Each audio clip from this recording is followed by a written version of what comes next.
Wembanyama has the ball a lot and is doing a lot.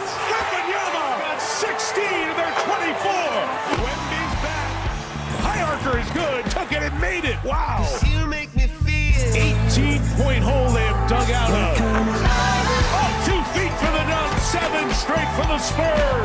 1 win from the Western Conference Finals. Merci beaucoup, my friend. It is a pleasure to have Michael Wilbon join us now to talk NBA. My brother, the Spurs take a 3-2 lead in the series against the Wolves after Victor Wembanyama just went off 27 points, 17 boards, 3 blocks. How would you describe what you're seeing from him in his first ever postseason?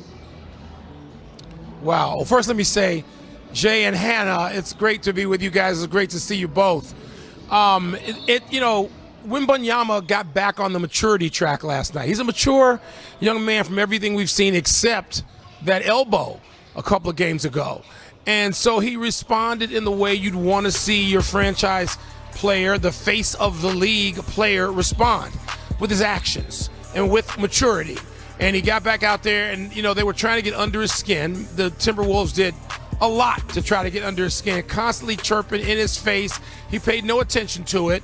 And the line he put up is sort of self-explanatory and led his team to a resounding victory that makes you think, okay, maybe this doesn't have to go 7, but it looks like San Antonio is back in control of the series, if you can be that, as this thing swings to Minneapolis. Yeah, he also had a couple of threes. I mean, we've never, ever seen anyone with a line like that in the history of the playoffs. You mentioned the word mature. I want to play something for you because the Knicks' Jalen Brunson spoke just a little while ago about his role in the offense, not handling the ball as much as they're putting it into Karl Anthony Towns' hands. Take a listen.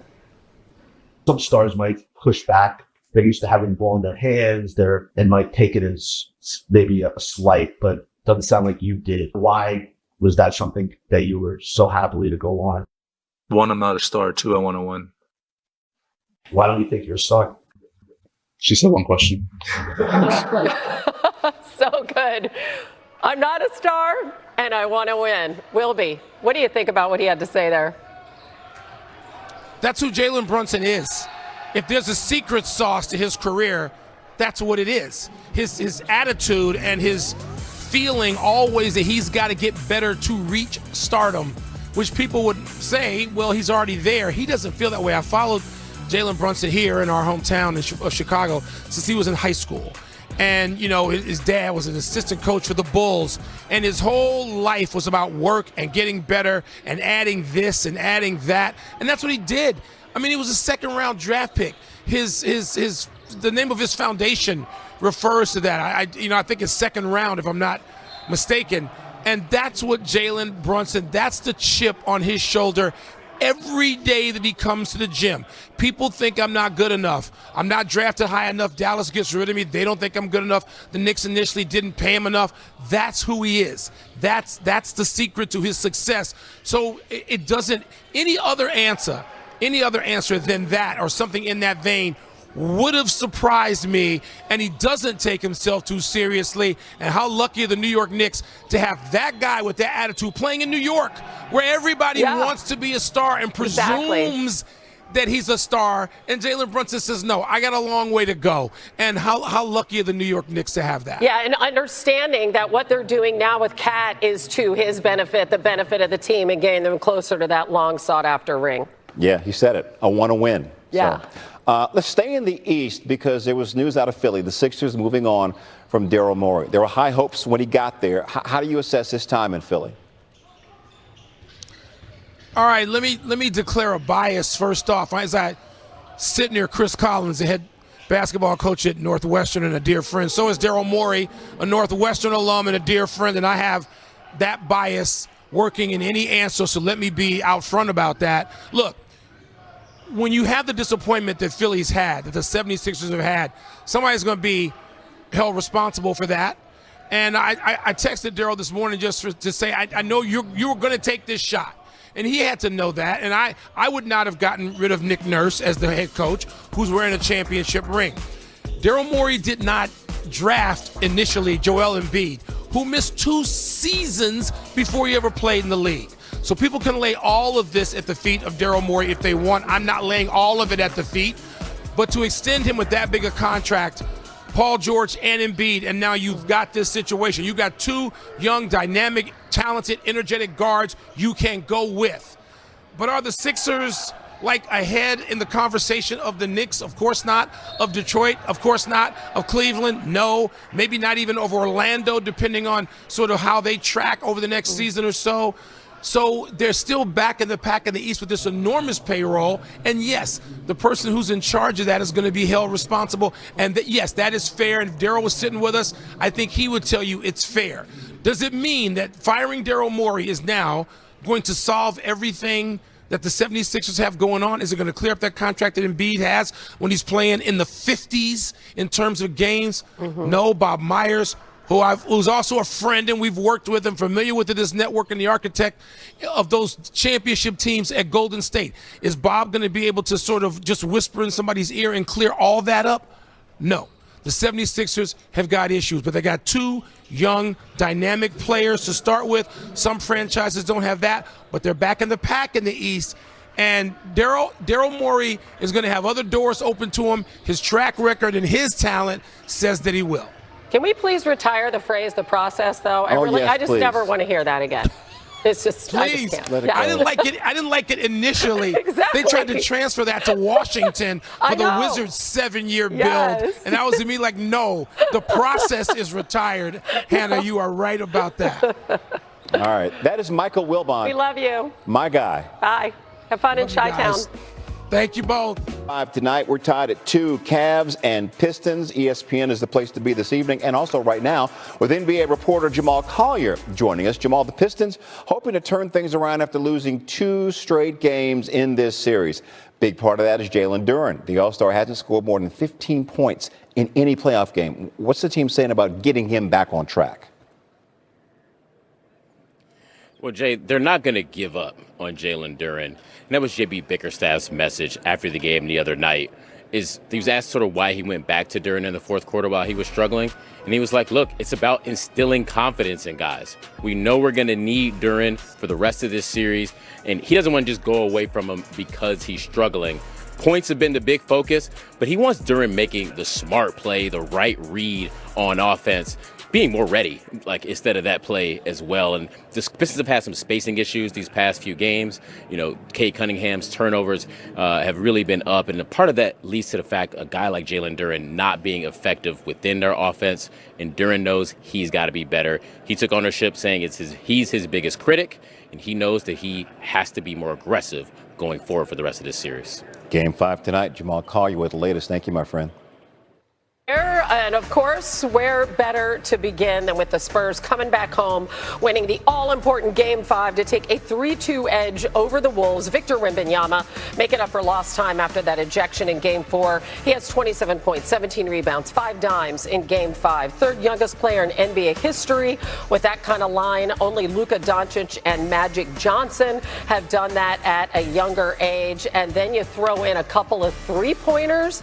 And Iman Shumpert, we have never in the history of the playoffs seen a person have that kind of line, that kind of performance like Wemby did last night. I'm just wondering, what impressed you the most about what you saw? Well, what impressed me wasn't even the stat line. I think I'm starting to expect greatness out of him. I think that he's just an individual that's going to give us, monster numbers all the time. But what I was most proud of seeing a young player do was to be ejected and then still come out with that same animosity to say, I understand what you guys' game plan is, to beat me up around the rim, make sure that I'm hitting the floor as much as possible throughout a game. I know I threw an elbow to tell everybody to back up, but I am not coming out here to play soft or to sell fouls. I'm coming out here to play hard. He put pressure on them from the jump, and he stayed on them all game. I was really proud of that. As a young player in this league, for him to figure that out, that's a game plan against him, and then to use it to his advantage when he come out for a pivotal Game 5. I think it's a good thing for the Spurs organization to see that, because the knock on them was them being a young group. Yeah, being a young group, not having the playoff experience, and to literally see him game to game grow as a player, that's pretty scary for the rest of the league. Obviously scary for Minnesota, so we're going to go back there for Game 6. Give me the one thing the Wolves have to do to keep the Spurs from closing this thing out. Well, one thing they can't do is take the bait. Last night, they took the bait. The Spurs got into a little run. They got into a groove. Remember, they tied it at 61. There was a groove happening, and the Spurs hit threes, and the Timberwolves decided they were going to try their luck and hoist up as many threes as they could, too. There was a big swing. They went on a run, and they never recovered from that. I think that San Antonio is a team that's very guard-oriented, but they take very balanced floor shots. That when you balance the floor, you leave room for offensive rebounds. You leave room for your other guys to get back on defense to where you could stop the breakaway. Timberwolves did the opposite last night. Yeah, now the Spurs are 4.5-point favorites on the road for Game 6. And, of course, we have the Thunder just sitting there and watching and resting up and awaiting the winner. We need you to stick around, too, Iman. Right back at you in just a sec, okay? All right, Hannah, we new on SportsCenter, this new video today of OG Anunoby taking part in Knicks practice. New York's sweep of the Sixers was especially good for him because he gets to rest after missing games 3 and 4 with that hamstring strain. He limped off late in game 2. Anunoby, the Knicks' third leading scorer in these playoffs. NBA insider Shams Charania joining us now. Shams, what more can you tell us about Anunoby and his health? Jay, sources tell me that OG Anunoby, there's an expectation that he will be able to play in Game 1 of the Eastern Conference Finals. Barring any setbacks, there's optimism for his status for Game 1. Today, OG Anunoby participated in parts of practice. He also had an individual on-court workout. He's missed exactly 1 week with a hamstring strain. He's been evaluated on a daily basis. The Knicks are gradually bringing him back, including him in basketball activities. But the expectation and hope is that he will be a go for Game 1. Okay, we'll keep an eye on him. Also, keeping an eye on this to the team that the Knicks just eliminated. The Sixers moving on from Daryl Morey. Former Warriors GM and President Bob Myers will be leading the search for a new president of basketball operations. So, Shams, what can you tell us about what the Sixers are looking for in their next executive? Jay, the Sixers are going to be hiring a new head of basketball operations, someone that will now carry it forward from a leadership perspective, but that person will partner with Bob Myers, who's the 4-time championship executive and architect of the Golden State Warriors, and now he's the president of sports for multiple teams on the portfolios of owners Josh Harris and David Blitzer. Remember, Bob Myers oversaw the hiring of Adam Peters with the Washington Commanders. He also oversaw the hiring of Sonny Mehta of the New Jersey Devils, and now the same for the Philadelphia 76ers. He is considered to be one of the most trusted people and executives and most sought after among high-level industry executives and even owners. So Bob Myers, I'm told he's in Chicago right now meeting with the current 76ers staff that's still in place, the incumbent staff, and moving forward, he's going to be a part of leading the process and the search for the next Sixers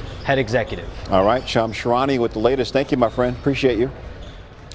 And so, Jay, Philly's next head of basketball operations, they've got this big three in place. They have Tyrese Maxey, Joel Embiid. They have contracts with the team through 28-29. Paul George signed for 2 more years, including a player option. The Sixers have the 22nd overall pick in the NBA draft, by the way. And, of course, they have the superb VJ Edgecombe. He's young and so talented. As we're back with him on, Shumpert, I guess one of the knocks on Morey was bringing in a veteran like a Paul George, before that a James Harden. So do me a favor, put your GM hat on there in Philly. What would be your priorities this offseason? How would you proceed? Whatever I would do, I would look at my team and say, one, I need somebody that can space the floor as a big, to understand what Joel Embiid brings and what you lose if he's not healthy. I think that somebody that can fill in that void of saying, hey, I can handle, I can score, I can defend at the rim, but most of all, I can space the floor to give more spacing and more options for Tyrese Maxey to get downhill. The development of VJ Edgecombe can happen without him feeling like another ball-dominant player is alongside him, but more so somebody that can play off of him and benefit from playing with, guys that get downhill. Yeah, I mean, that makes so much sense when you look at Embiid, injured all the time. George, the suspension, and Maxey. They only played together 43 game playoffs as an expansion team last year. As we welcome you back to SportsCenter. Battle to face the Knicks in the conference finals, tied at 2 games apiece. Cavs, Pistons. Good news for Detroit. Since the seeding began in 1984, the higher seeds in a best-of-7 tied at 2 games have advanced 3/4 of the time. That's a pretty high percentage as we're back with Iman Shumpert. Here's another number for you, Shump, and it's the Cavs on the road in the playoffs. It's a big offer. We saw Donovan Mitchell and James Harden play so well in Game 4. How do they translate that on the road? They're going to have to win at least one game in Detroit if they're going to take this series. Pick a quarter, any quarter, to make a push and get out there to try and snatch you a lead. But the biggest key to this success is James Harden taking care of the ball. As long as James Harden can make sure that he plays efficiently, and I'm talking about being aggressive, but picking his spots to say, hey, I'm going to bat singles tonight. I don't always have to throw the home run pass, but I have to make sure that we're getting the best shot. I have to make sure if the game starts feeling like it's too free flow, no, let me get us in a set. Let me get us into actions, and actions that make sense. When does Donovan Mitchell need to score? When does Evan Mobley need to score? When do I need to bring Jared Allen along with me? When do I need to just take over this game, especially at the end when it's going to become him and Cade Cunningham in a slugfest if this game is close? It needs to be decision making. And if James Harden can focus on that, the Cavs are a tough team to beat. Yeah, he's got so much experience. He's a smart guy. Just dial it in. He had 11 assists and only 2 turnovers in that game. Okay, we've discussed this matchup a lot. I want to know who you think is going to win tonight. It's tough. The numbers say that the Detroit Pistons win at home, so I'm going to roll with the home team because that's what it's been. It's been the trend. Ooh, okay, and then that whole road and home trend is going to continue. All right. Meanwhile, the Knicks await the winner of this series, of course, and there's something really interesting. We just got some sound in, and I want you to take a listen to this, Shump, because Jalen Brunson was speaking to the media, and he was asked about the team putting the ball into Cat's hands more. This is new on SportsCenter. Some stars might push back. They're used to having the ball in their hands and might take it as maybe a slight, but doesn't sound like you did. Why was that something that you were so happily to go on? 1, I'm not a star. 2, I want to win. Why don't you think you're a star? She said one question. Handled so well. 1, I'm not a star. 2, I want to win. That is like the most mature answer. How does that strike you? Yeah, I think maturity is definitely involved, but there's just a lot of gravity to that. I love that he said that because he's letting you know, like, there's not a confidence issue with him. He's not saying I'm not a star. He's saying if stars complain, then I'm not a star. If you're going to say that stars complain and stars go out here and make excuses, then I'm not a star. I'm a player that wants to win. And I feel that not only did he send a message to the rest of the league, I think that's a beautiful message to have go around your locker room to say, yes, I am selfless rather than selfish. Yeah, I'm cool with this. I don't need the ball all the time in my hands. You have won a championship. Give me a comp. Okay, because that's what it takes on a championship team. So give me something that this reminds you of, a person, a situation, something else. I mean, we had so many guys that had to take turns with being selfless on our team. Kyrie at times had to take a back seat. Kevin Love had to take a back seat a lot of the time, but there was games that JR was going off and you had to watch other stars manipulate their role on the team. But when you're going for a championship, it doesn't matter. Mikal Bridges having a struggle early on in these playoffs will all be forgotten if they go to the championship and hoist up a trophy. And understanding that is what can make you a champion sometimes. Sometimes it may not be in your story to hit the last shot at the last second to get that ring. But do you not want the ring? Right, because that ring is definitely in your story.